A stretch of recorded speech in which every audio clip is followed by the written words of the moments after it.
Action! Welcome to another episode of Cooking with Warren, although today we're not going to cook, we're going to butcher a fish. So this is a flatfish. No kidding. Its name is Stanley. For those of us who get the reference, it's from Flat Stanley. For those who don't get the reference, it's from Flat Stanley. You can Google it and the Google will tell you what it is.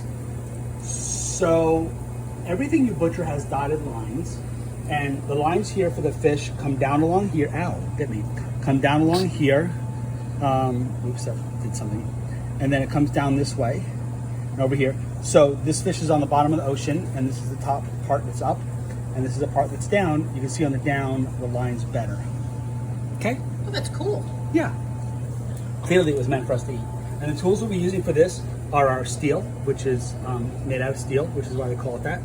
Our fancy scraper to scrape any scales off, our diba or deva, depending if you're from northern or southern Japan, and this boning knife that I'm still terrified of because it's got that pointy curve. So let's see what we got.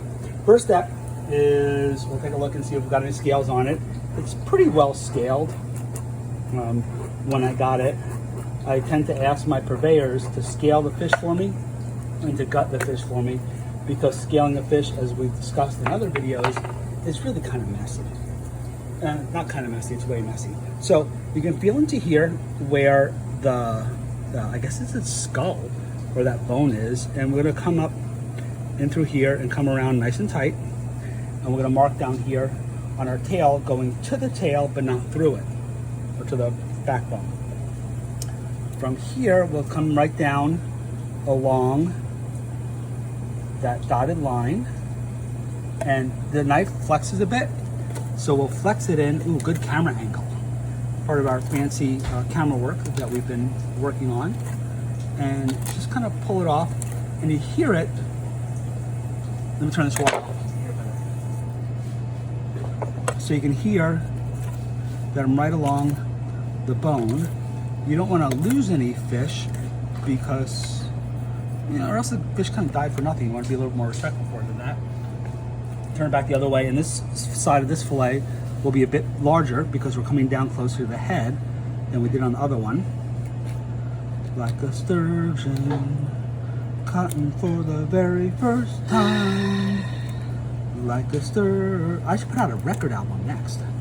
Look, if William Shatner can, anybody can. It's true. He's the man. All right, and then this comes off this way. Results may vary at home. Yeah. And then, well, again, this is my first fish. I started fishing with my grandparents when I was like 6. We'd go out on the Shirley L and we'd go fishing, and we'd catch a bazillion flounders and fluke, and then we had to clean them all. And then my grandmother would fry them up, and they were delicious. So here we'll come along the same thing, and we come down our dotted line, and you'll see here that this side is actually, the meat's actually thinner than it is on the other side. And we're getting in a little too far, but we can fix that. There we go.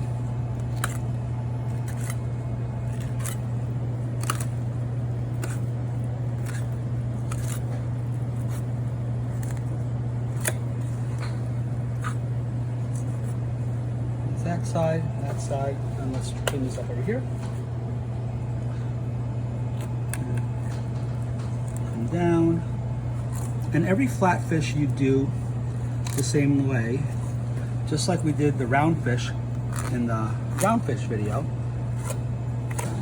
So if you're doing a flounder, a fluke, a Dover sole, well, Dover sole is a little special, a little different, and that's how this fish comes out. So what I would do with this is I would take my diba or deva, and I would hi-ya off the tail, and then I would also take the head off, and then this gets soaked in a bucket of water with a bit of salt in it, not a lot of salt, just a little bit of salt, overnight. So it gets any of the blood out. Anything that's icky, let's just cut out, and that's kind of icky. And it gets any blood out, and then I would make a fish fumet. A fumet is a fancy word for fish stock. So you would have a chicken stock, a beef stock, a veal stock, but when you get into fish, it's called a fumet because it is. And then we would just make a stock. So fumet means smoked? It's spelled different. So What's the we've difference got between a fish fumet and a fish veloute? a lot. So a veloute would be a fumet that you bind up and make kind of a little bit thick. But thank you for asking me an easy question that I knew the answer for. I appreciate it. So from here, It was certainly not intentional. yeah, I figured as much. So from here, we'll trim this one up. We'll come down here and gently, we don't want to lose any of this fish. We'll fillet that off. So you wouldn't eat the skin on this? No. Flounder skin I would not eat because it's icky. It's thicker skin. It's just not pleasant. And there is our beautiful fillet. It definitely is. Stay zesty.